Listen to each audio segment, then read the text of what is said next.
Alright, for today's video, haskang hitaka gining pagka hitabuan itong pag-uli gikan bukid padung to syudad, pero ato lang ang saksiha lang ninyo ni atong pangbuhaton dari grabe atong makalbaryo dos bukid.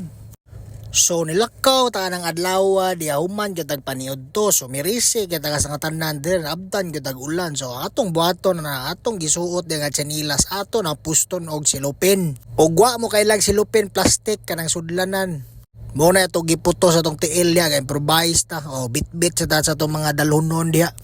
Og unsa pa lang nga mo gibitbit diha haskang daghana gyud kay nya gaulan pa gyud, pero okay ra gyapon at least nakaabot sa tong destinasyon diha.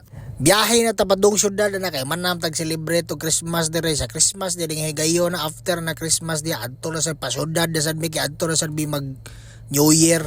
So perte po kayong timing nga kaya nakita mig tricycle diya. Siyempre kaayo safety kaya itong pagkuhan diya. Kaya siyempre ang mga means of transportation diya kay motorsiklo raman. Kini karon nakakita kag tricycle diya. Kita ka na mong dala diya. Perte naghana. Gipakyaw ginang tricycle diya. Kaya para at least dili may ka magkalisod. Pasalamaton kay gapon kaya nagid tayo tricycle diya nagpaabot.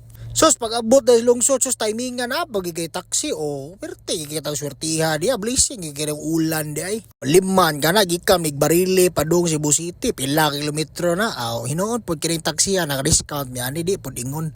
So after na itong pag-taxi na patod na dito sa hotel des Mandawi.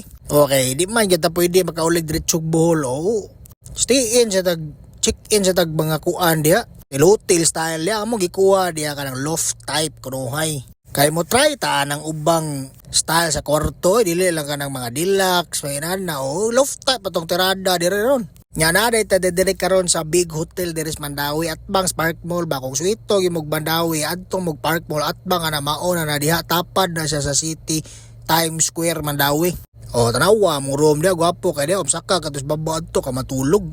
Nya kay hago magay biyahe liman kag bukid padong dire syudad kinahanglan gyud kag patamis-tamis sa kagalingon para ma-recharge kunuhay ka ma-active mong kalawasan o makalamnan des kaunuran sa imong katawan diya kita na putag milk tea dire so paghuman di man pud magsilbi nga mura na tong kanon kaon tag tinuod nga panihapon manok-manok diha sabaw-sabaw na ramen kunuhay ba piling kita Koreano diya tanaw wala sabaw diya usa ka panaksa na kay syarog di mahurot na yara pa ilang ribs diya lami kanang ribs kit-kitol na mo bukog kwaon mong unod was kang lamia giga sa tanan labi na gitaon nga gikan kag bukid nga gasul-hasol kag ulan sa panadiya pero mapasalamat on blessing gyapon ang ulan sugod taon mo diya kupigop tag sabaw diya ako gini i-recommend sa inyo ning kananana diri atbang gyapon sa hotel na isa sa Park Mall. Ani second floor so pangalan niya Fat Doys.